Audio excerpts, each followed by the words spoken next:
क्रांतिसिंह नाना पाटील पशुवैद्यकीय महाविद्यालय शिरवळ येथे प्रशिक्षणधारकांची कार्यशाळा।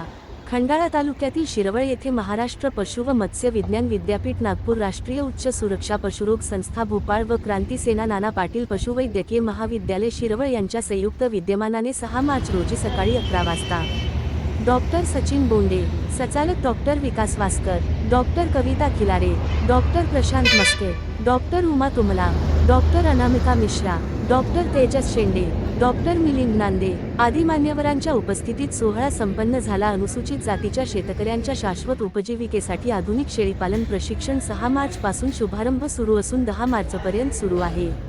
प्रशिक्षणधारकांनी या सुवर्णसंधीचा लाभ घ्यावा असे आवाहन प्रकल्प समन्वयक डॉक्टर प्रशांत पवार, प्राध्यापक पशुवैद्यकीय महाविद्यालय शिरवळ यांनी केले आहे। बातमीसाठी श्रीदिलीप वाघमारे लोणंद, मुख्य संपादक शौकत शेख।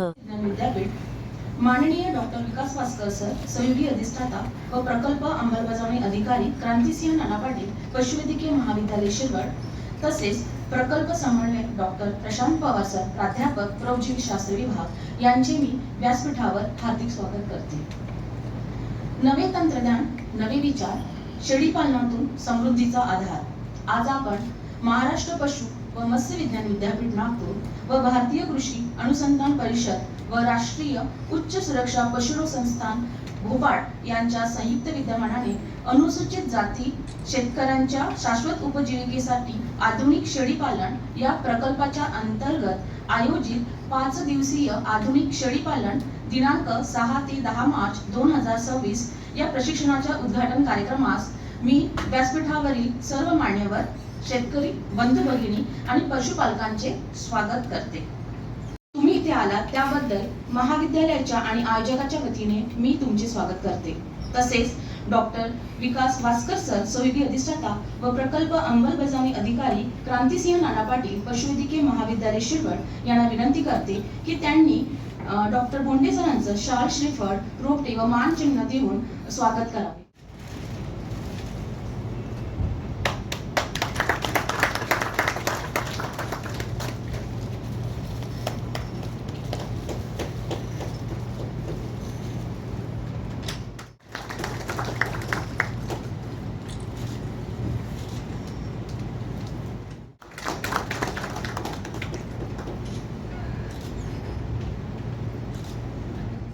हे आता प्रिन्सिपल सायंटिस्ट म्हणून भोपाळला आहे, तिथे राष्ट्रीय उच्च सुरक्षा पशुरोग संस्थान भोपाळ, तिथे पण आपले ॲनिमलचे डिसीज होतात, पशूंचे डिसीज होतात, आपला बर्ड फ्लू असेल किंवा कुठल्या व्हायरल डिसीज असेल, बॅक्टेरिया असेल, तिथे एक प्रिन्सिपल सायंटिस्ट म्हणून आपल्या महाविद्यालयातून पास आउट झालेले विद्यार्थी होते आणि आम्हाला 2 बॅच सिनियर होते।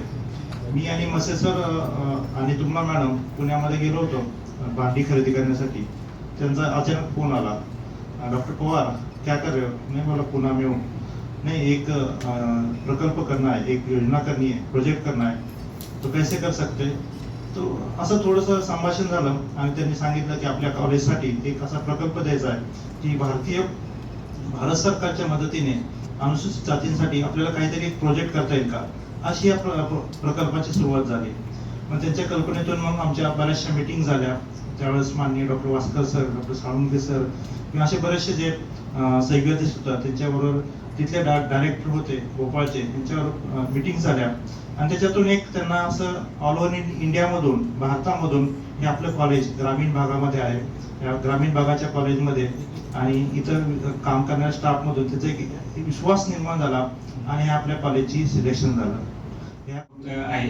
ह्या आपल्याला प्रशिक्षणांतर्गत आपल्याला समजून घेण्याचे आहेत। त्यानंतर परत नेमकं मार्केटिंग कसं करायचं, त्यासाठी कुठला बाजार निवडायचा, त्यांनी याच्यासाठी विक्री योग्य वय नेमकं काय, ह्या सर्व बाबींचा आपल्याला विचार करण्यासाठी हे प्रशिक्षण आवश्यक असतं। आणि मला सांगायला अभिमान वाटतो की ह्या आमच्या महाविद्यालयामध्ये अशा पद्धतीचं प्रशिक्षण निरंतर चालू असतं आणि जे जे काही शेतकऱ्यांना आवश्यक असतं ते आम्ही प्रत्येक वेळी पुरेपूर देण्याचा प्रयत्न करत असतो। आता जे काही शेळी वाटप आपण कार्यक्रम यांच्या 25 लाभधारक आम्ही निवडलेले आहेत, पवार सरांनी त्याच्या अटी शर्ती सांगितलेल्या आहेतच। अटी शर्ती फक्त याच्यासाठीच की जेणेकरून कुठेतरी जबाबदारीची जाणीव व्हायला पाहिजे। 3 वर्षासाठी आमच्या नावावर अशासाठी की त्याच्यातून जबाबदारीची जाणीव नाही, तर बऱ्याच योजना अशा असतात की आज विकलं दुसऱ्या दिवशी बाजारात, असं व्हायला नको. ज्या लाभार्थीला खरंच त्याच्याबद्दल लाभ व्हायला पाहिजे. हे तिघांनी स्वतःचे अनुभव सांगितले, त्याच्यावर आम्हाला तुम्हाला निश्चितच लक्षात आलं असेल की कुठेतरी हा आपल्या रोजच्या पारंपरिक व्यवसायाला या जोडधंद्याची जर आपण जवळीक दिली तर निश्चित आपण आपला विकास साधू शकतो. आणि यासाठीच हा प्रशिक्षण आम्ही हे दुसरं सत्र आम्ही राबवलं आहे. मागच्या वर्षीचं हे एक पहिलं जे कार्यक्रम होता तो यशस्वी राबवल्याबद्दल आम्हाला पवार सरांचा आणि त्यांच्या सर्व चमूचं मसे सर आहेत, किल्लारे मॅडम आहेत, तुमला मॅडम आहेत, खानविलकर सर आहेत, शेंडे सर सर्वांचं मी मनपूर्वक अभिनंदन करतो. आणि त्याचबरोबर आता यावर्षी जे काही शेतकरी शेळीपालन करणार आहेत त्यांना आम्ही लाभार्थी पण निवड केली आहे.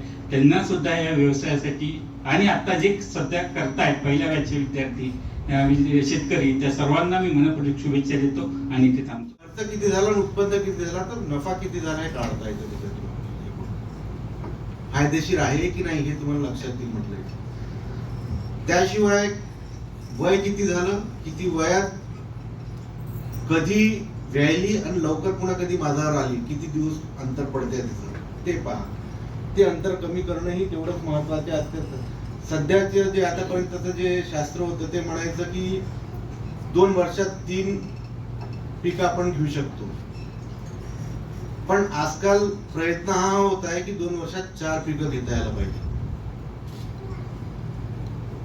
आणि त्यातल्या त्यात जेव्हा आपण शेळ्या बाजारातून विकत घेतो ती शेळी 1 पिलू देणारी की 2 पिलू देणारी हे आपल्याला त्यावेळेस माहिती नसतं.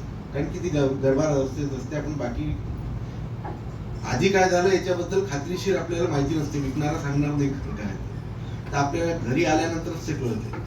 तर तुम्ही त्या शेळ्या तुमच्याकडे जर का 4 ते 5 वर्ष ठेवू शकले तर तुमच्या लक्षात येते की ही शेळी हमखास 2 पिलं देते. त्या शेळ्या ठेवायच्या आणि त्या शेळ्यांमधला बोकड नर हा आपल्याकडे सांभाळून ठेवायचा. लक्षात आलं ना? सुरुवातीला पहिल्यांदा, त्याच्यानंतर तो बोकड परत वापरायचा नाही तर इनब्रीडिंगचा त्रास सुरू होऊन जाईल. एकदा तो वापरायचा, पण तो वापरल्यामुळे तुमच्या इथे हळूहळू जसं माझ्या इथे मी कळप तयार केला होता 10 पासून 50 5 वर्षात 50च्या 50 शेळ्या हमखास 2 पिलं देणार. जी शेळी 2 पिलं देते ती शेळी तुमचा उत्पादन हे दुप्पट करते. 1 पिल्लू देण्यापेक्षा 2 पिल्लं देणारी जी शेळी आहे ती तुमचं उत्पादन दुप्पट करते. पण तेव्हाच मग काही लोक असा विचार करतात 3 पिल्लं देणारी का नको, 4 पिल्लं देणारी का नको. तर 3 पिल्लं 4 पिल्लं देणारी याच्यासाठी आम्ही नाही म्हणतो कारण की त्याच्यामध्ये मृत्यू दर हे जास्त आहे. जन्म अध्यक्ष महोदय, प्रमुख पाहुणे, प्रकल्प समन्वयक, उपस्थित मान्यवर प्रशिक्षक आणि येथे उपस्थित सर्व प्रशिक्षणार्थी शेतकरी बांधव आणि भगिनींनो, आदरपूर्वक नमस्कार. सर्वप्रथम आपल्या व्यस्त वेळापत्रकातून वेळ काढून आजच्या कार्यक्रमाला उपस्थित राहिल्याबद्दल आपल्या प्रमुख पाहुण्यांचे डॉक्टर सचिनजी बोंडे सर आणि अध्यक्ष महोदय डॉक्टर विकासजी वास्कर सर यांचे मनपूर्वक धन्यवाद. आपल्या मार्गदर्शनामुळे या प्रशिक्षण कार्यक्रमाला निश्चितच नवी दिशा आणि प्रेरणा मिळेल. या कार्यक्रमाच्या यशस्वी आयोजनासाठी महाराष्ट्र पशु व मत्स्य विज्ञान विद्यापीठाचे आम्हाला मिळालेले मार्गदर्शन आणि सहकार्य अत्यंत मोलाचे आहे.